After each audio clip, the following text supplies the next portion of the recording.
ang grasya dili na pagkaon nga usahay manugab gyud grasya sa Dios. Salamat sa grasya. Igsuon, yes, ang pagkaon para sa grasya. Pero gabay na dako kay grasya sa Ginoo. Ang pinakadako grasya sa kaluwasan. Amen. Hallelujah. Una, ang imong kinabuhi, siguro ay tao na nadawat na nimo ang grasya. Kung sa minaa sa grasya sa Dios, number 1, gift of life. Kanang gasa sa kinabuhi nga walay katapusan, kinabuhi gayon, grasya na sa Dios. By the way, ang grasya sa Dios, ang meaning ana, pabor nga gihatag nga sa mga tao nga dili angayan. Wa kay angay. Pero gitagaan ka, gihimo kang angayan. Tawag na grasya.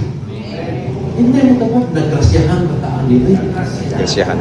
Nagrasyahan na.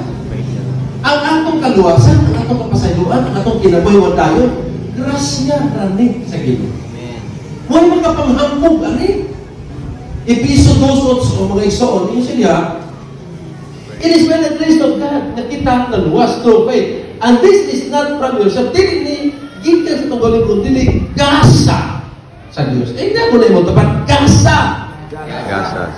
Roma 6:23, yung siya niya, kahit ang bayad sa sala kamatayon, pero ang gasa sa kinabuhi, the gift of God is eternal life. So kanang kinabuhing dayon, dili na nimo nakaplagan gikan sa imong relihiyon.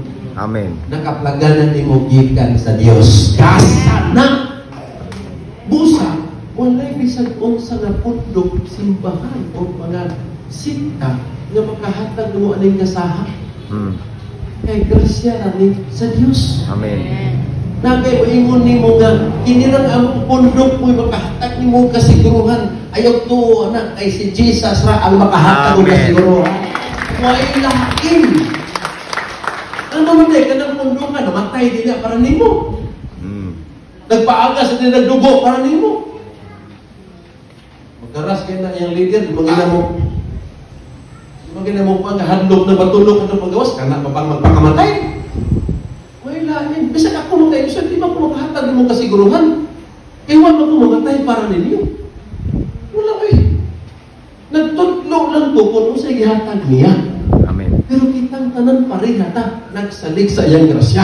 Amen. Kung gusto mo ng adlaw, hindi ka po sa hukom, bato bang tas lingkunganan ni Kristo, apit mo kung manubag dito sa galingon, oy, nagtuloy mo kamura. Dili, hasta ko manubag ko ko. Di mo atulong ko langit. Listo, kayo kamura mga dito niya kami di. Mga pastor na hindi, wato ba taglangit? Oh, may lain. May lain. Una, kami mga pastor, magtutlumis ka matuoran. Amen. Naniluha ko taon may, nga ang kamatuoran, among ginatrabaho. Amen. Amen. Di basit ka mo rin ng langit niya, sige mong tanos. Magtambo mo sa impirno, basta, na si pastor ko dito. Siya, dito trabaho pastor. Ay, ba't na itong, nakadawa sa kaluwasan niya, si pastor na impirno. Grabe dito sa pastor, no, na dito ginagawa. Ano kami mga igsoon?